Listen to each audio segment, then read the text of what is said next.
Mick, thank you. We're going to be obviously talking with you throughout the morning, but right now we want to talk with Larry Johnson, a terrorism expert, in fact, the former Deputy Director of the State Department's Office on Counterterrorism.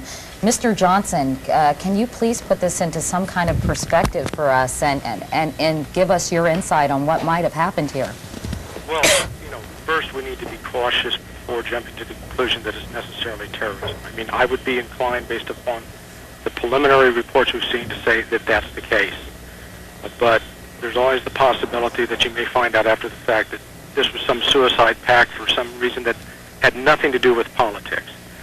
That said, this is a first. Back in 1992, there was 93, there was a Lufthansa plane hijacked from Germany, and it ended up landing in New York. And one of the concerns we had at that time was the possibility of that plane under the control of a hijacker flying it into one of the buildings.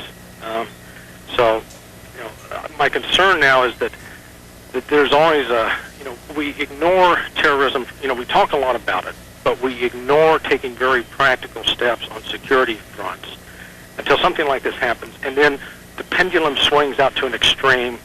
The next thing you hear are people talking about putting surface-to-air missiles on top of buildings to prevent this kind of thing. This is a very rare event. It's unlikely to be repeated, but, and I think President Bush put his finger on it, we have to find who did this, and any country, any nation in the world that is in any way involved and responsible, if it turns out to be terrorism, will require a response from the United States, and the United States has got to be willing to pay that price.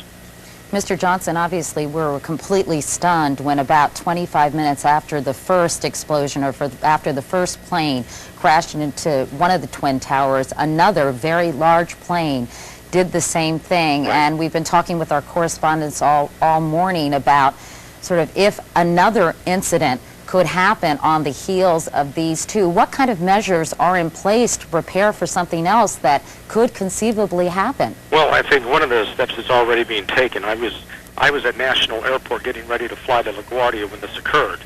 They have shut down air traffic going in and out of the cities.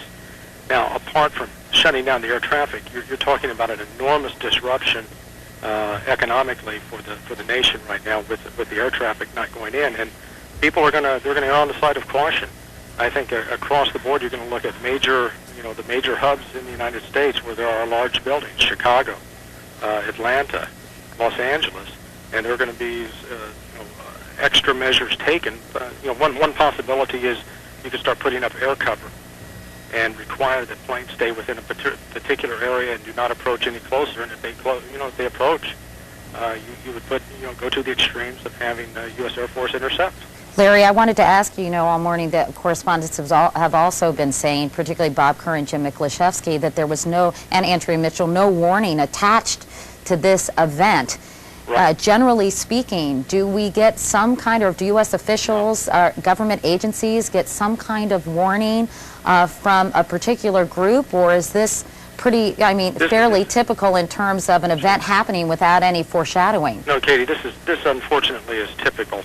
It's only in the movies that you get the advanced warnings. You look at every major terrorist incident against the United States, whether you're talking Pan Am 103, the World Trade Center, the USS Cole bombing, the bombing in Dhahran, Saudi Arabia. Okay. Rarely do you get an advance notice. Larry, I'm sorry to interrupt you, but Jim Miklashevsky has some new information at the Pentagon. I hope you'll stand by and continue to talk with us. Mick?